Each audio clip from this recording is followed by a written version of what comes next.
अच्छा, ते परळीचे वाल्मिकांना का? हो ताई, हो हो हो. ते काहीतरी बाळाविषयी काहीतरी पोस्ट केली होती तुम्ही. हा, ते अण्णा ते म्हणजे गायब आहे ते 8 दिवस झालं. मी आमचे मागं बोलणं झालं होतं 8 दिवसापूर्वी. तर तेव्हापासून मी हे केलं, त्यांना कॉन्टॅक्ट करायचा प्रयत्न केला, पण ते काय गायबच आहेत. म्हणजे मी सगळी माहिती घेतली त्या दिवशी. त्यांच्या शाळेतल्या एका शिक्षकांचे वडील वारले होते गावाकडं. त्यांचं पण मातीला ते तिथं नव्हते आणि बरेच म्हणजे माहिती घेऊनच हे सगळं केलं आणि ते ऍक्च्युली नाही. त्याला ऍडमिट केलेलं आहे दवाखान्यात. मीच पुण्याला ऍडमिट केलेलं आहे दवाखान्यात त्याला. नाही अण्णा, ते ऍडमिट वगैरे नाही येते. मी माहिती काढली त्यांची. त्यांनी जाताना खूप जोरात मला भांडून वगैरे गेले ते. आता ते ऍडमिटचं नाहीच काही विषय. मला बोलताना ते असे बोलून गेलेत की मी मुंबईला राष्ट्रवादी भवनमध्ये चाललोय. तर मी तशीही माहिती घेतली अण्णा.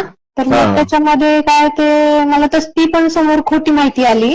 मग त्याच्यावर एकच कन्क्लुजन निघलं की हे गायब आहेत. आता नेमकं कुठं गायब आहे, तर मी त्यांच्या घरच्यांशी पण कॉन्टॅक्ट केला, तर घरच्यांना पण म्हणजे नाही समजायला की ते कुठं गेले. फक्त गायब आहे तेवढं माहिती. आता त्यांचे घरचे त्याच्यावर अंथरून पांघरून घालतेत. तर मग त्याच्यामुळे मी असं केलं अण्णा. म्हणजे याच्यात काही मार्ग काढावा लागेल ना, ते पोस्ट डिलीट करावं लागेल. अण्णा, ते पोस्ट डिलीट करायचं काही नाही, पण मी त्यांना म्हणजे मला असं करण्यामध्ये खरं तर काही इंटरेस्ट नाहीये. पण ते माझ्यावर खूप घाणेरडे आरोप लावतात. मला तर तुम्हाला तर मागचं काही माहिती का नाही मला सांगता नाही येणार, पण मी सांगू का थोडंसं म्हणजे तुम्हाला? हा, तर ते म्हणजे गेले 4 वर्षापूर्वीचं आमचं लग्न झालं होतं. तर तेव्हा म्हणजे काही कारणास्तव मला बाहेर काढलेलं आहे. मला नीट नांदवत नाही, ड्रिंक वगैरे, हाण मारा सगळे प्रकार माझ्यासोबत केले त्यांनी. आणि ह्याच्यामध्ये त्याची आई, त्याची बहीण प्रामुख्याने म्हणजे त्याला सामील आहेत ह्याच्यामध्ये. त्याला पाठिंबा आहे या सगळ्यांचा. त्याचे वडील सुद्धा ह्याच्यामध्ये सामील आहेत सगळे. आणि मला त्यांनी टाकून दिलंय. माझं बाळ पोटात असताना मला खाली करा बोलले माझे सासरे येऊन. त्यांनी 5 मीटिंग घेतल्या. माझ्या बाळाला 2 वर्ष झालं. त्यांनी 1 रुपयाची सुद्धा मदत नाही केलेली. येत नाही तर माझ्या वाढदिवसाला बोलवलं मी बाळाच्या खूप. मी या म्हणून माझ्या हसबंडला पण मी बोलले की तुम्ही या बोलले असं तसं. ते आले नाहीत. त्यांची बहीण कोणीच जीव देत नाही. मला बाहेर काढलं काहीच कारण नाही. तर मग हे प्रकरण एवढं टोकाला गेलं. तुम्ही त्यांना म्हटले आता माझ्याकडे काही उपजीविकेचं साधन नाही ना, काहीच नाही. माझ्या वडिलांवर कर्ज आहे अण्णा. माझे वडील अजून कर्ज फेडतात माझ्या लग्नाचं. हुंडा घेतला यांना काय कमी आहे? यांनी हुंडा घेतला माझ्या वडिलांकडनं. मेन लग्नाच्या दिवशी माझ्या वडिलांना ब्लॅकमेल केलं यांनी. मेन लग्नाच्या दिवशी 5 लाख रुपये उचकवले यांनी. आणि ती एक मुलगी आहे बघा, ती काय ती बिनवडे म्हणून मला इकडे आणून घातल्यापासून ती मुलगीच धरली. आता मी त्या मुलीशी लग्न करायचे काय मला अंदाजा माहित नाही, पण त्या मुलीशी काही करायच्या पूर्वी मला एकदा मोकळं तर करणं लागतंय ना. त्याचे बहीण भावाचे संबंध आहेत. अहो, बहीण भावाचे संबंध असे कसे असू शकतात? म्हणजे मी जगात काय मी बहीण भाऊ नाही का पाहिल्यांना? त्याची सख्या बहिणी येतात, त्याच्या सख्या बहिणीसोबत मी बोलते. त्या सख्या बहिणीला सोडून हे काय नवीन प्रकार आहे? त्या पोरीला त्या कार्यक्रमामध्ये किती डोक्यावर मिळवलं. त्या कोरोनाच्या काळामध्ये तिच्यासोबत पोस्ट. आता त्याची सख्खी बायको मिळली का? मला म्हणतो ती पोरगी मला लय मदत करते. अरे मी तुझ्या सख्या लेकराची आई आहे ना. त्या पोरीला डोक्यावर घेतलं मरणाचं. मी त्याला म्हणलंय ती पोरगी सोडून दे. आणि ती चांगली नाही ती पोरगी. तिच्या घरचे लग्न तरी ना त्या पोरगी. तसं तुमचा गैरसमज आहे. ते बहीण भावासारखे विषय. तो बाकीचा काही विषय नाही. अहो, काही जरी असला अण्णा तरी पण तिला असं फोकसला आणणं, सारखं तिच्यासोबत राहणं, त्याच्यामुळे आमची लाईफ डिस्टर्ब पहिली ना अण्णा. तिच्याशी लग्न करायचंय का? तुम्ही विचारा एकदा, तुला तिच्याशी लग्न करायचंय का? एवढी कशामुळे पाहिजे तुला ती? त्यांची बहीण डॉक्टरचे काही ओळख ते चांगले अण्णा. तुम्हाला सांगते मी, ते पैशामागचे लोक आहेत. तुम्हाला सांगते मी, जरी ते तुमच्या जवळ जरी येत असला ना, मी आज एक गोष्ट क्लिअर करते. तो असून तुमच्या सोबत किंवा नसून मला माहित नाही माझा नवरा, पण तुम्हाला सांगते माझा नवरा फक्त तुमचे पैसे पाणी बघून मागे येत असेल कधी. बांगर फक्त पैशाला हापपलेले लोक येतात. आणि तुमच्यावर काही प्रेम आहे, काही श्रद्धा आहे म्हणून ते कधीच मागे येणार नाहीत. चांगलं पोरग येते ते कसं ते घरगुती सोडून त्या मायबापाचा विचार करू नका, पण ते चांगलं पोरग येते. अण्णा, ते चांगलं असतं तर त्यांनी मला नांदवलं असतं आणि मग तू राजकारणात उतरलं असतं. ह्याला म्हणते चांगलेपणाचं लक्षण. त्याचे आई वडील सुद्धा मला सपोर्ट देत नाहीत अण्णा. मी छोटे मोठे जॉब करते गुगलचे, त्याच्या ऑनलाईन घरी बसून. मला माझे सासू सासरे आणि माझे नवरा मला 1 रुपयाची मदत नाही. मी अभ्यास करून मार्क मिळवले तर हे कधी म्हणत सुद्धा नाहीत आमच्या संस्थेवर आम्ही घेतो तुला म्हणून. लग्न करताना यांनी बोली केली होती म्हणून मी लग्न केलेलं आहे. मला वाटलं नोकरी तरी भेटन, चला बाकीचं नाही काही भेटलं तरी पण. हा आणि माझ्या लेकराला सुद्धा आजपर्यंत ड्रेस नाही, माझ्या लेकराला बघायला नाही आलं हे आणि ह्याने काहीच मदत नाही केली. मी गेल्या महिन्यात त्याचं जावळ काढायचं राहिले, जावळ सुद्धा काढायचं म्हणली मी, जावळ सुद्धा काढीना. बर्थडे होता माझ्या लेकराचा मागच्या महिन्यात, लेकराच्या बर्थडेला सुद्धा नाही आला हे माझ्या. हा हे तुम्ही म्हणतात ना ते पोस्ट हे मी हे करायला यांनीच मला मजबूर केलंय अण्णा. कसं असतंय त्याला कॅरियर आहे, म्हणजे भविष्य आहे त्याला, असल्या गोष्टीला थोडं हे होतंय. ते 4 चौघात गेल्यावर थोडं हे खाली बांध घालायची पाळी येते ना. मी म्हणले होते लास्ट टाइम, म्हणजे लास्ट आठवड्यामध्ये माझे सासरे आले होते, मी त्यांना स्पष्ट बोलले होते मला माझं द्या, माझ्या लेकराचं द्या, नाहीतर मला नांदायला घेऊन जा. मी तुम्हाला सांगते अण्णा, मी नांदायला तयार आहे, मी आत्ता पण नांदायला येते. पण यांना का नांदायचं नाही माहिती का, यांची काहीतरी प्रॉपर्टीचे लफडे मॅटर येतं आणि ह्याला पोरींचे नाद आहेत ह्याला. याला बाहेर जातो आता, मला सांगता नाही येणार हे बाहेर कुठं गेलाय, कुणासोबत गेलाय. पण गैरसमज करू नका ताई, ते पुण्याला दवाखान्यात ऍडमिट.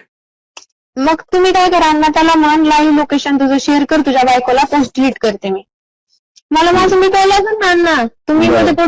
तुम्ही मध्ये माझ्या साईडने या खोटे लोक आहेत अण्णा, हे माझी सत्याची बाजू. ऐका, तुम्ही मला बहिणीसारखे ते भावासारखे, ते दोघांच्या मध्येच मी बाजू एकाची तुमची बी घेणार नाही, त्याची पण घेणार नाही. मला माहिती आहे तुम्ही मला साथ द्या, तुम्ही चुकीच्या माणसाला साथ देऊ शकत नाहीत हे मला पण माहिती आहे अण्णा.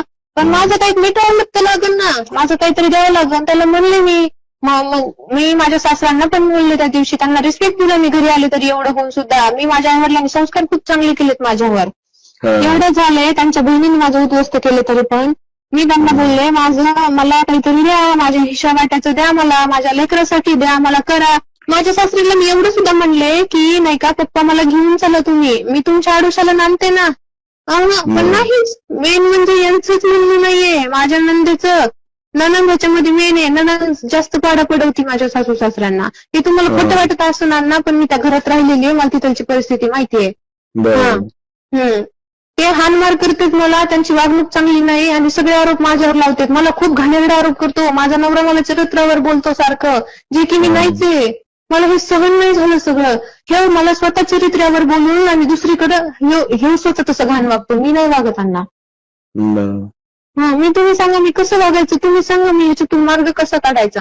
तर मी त्याला बोलतो, बोलून तुम्हाला फोन करतो. मला वाटतं ते पोस्ट डिलीट करा एकदा. त्याला बोलतो ते काय म्हणतो मी तुम्हाला फोन करतो, नंतर तुम्हाला लाईनवर घेऊन तुम्ही बोला.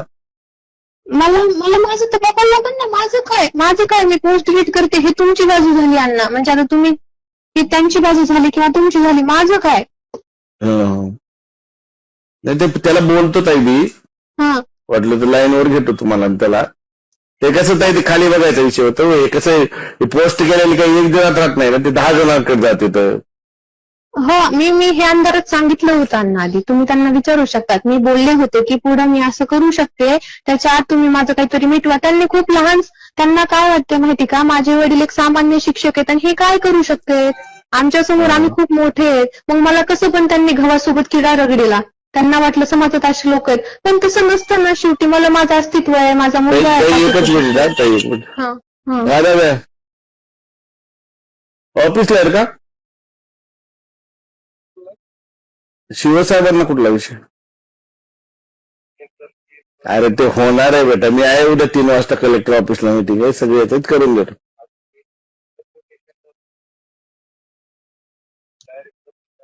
ठीक आहे, मी करून देतो देश.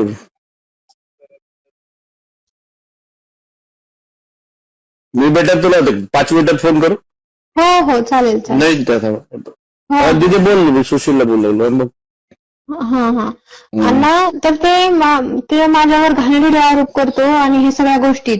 मला त्यांना जर मिटवायचं असलं तर त्यांना मिटवा, मी नांदायला जायला आज पण तयार आहे.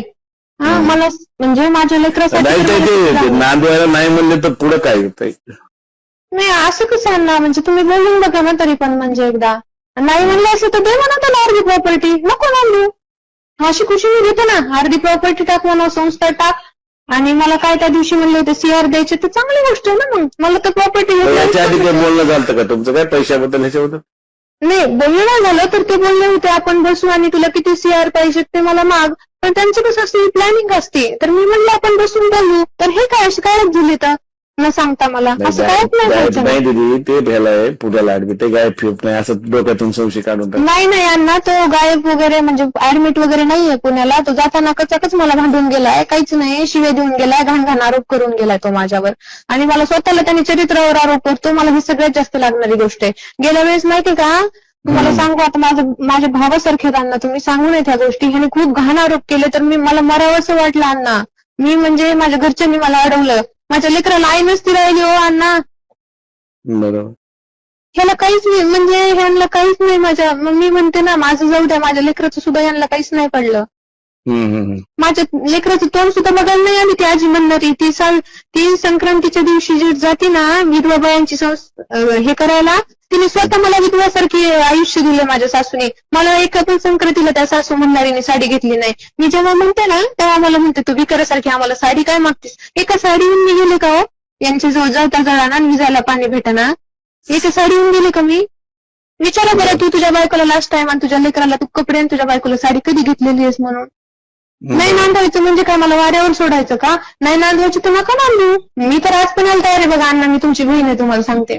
मी काय तशी मुलगी नाही की म्हणजे दुसरं लग्न आणते, तसं अजिबात नाही.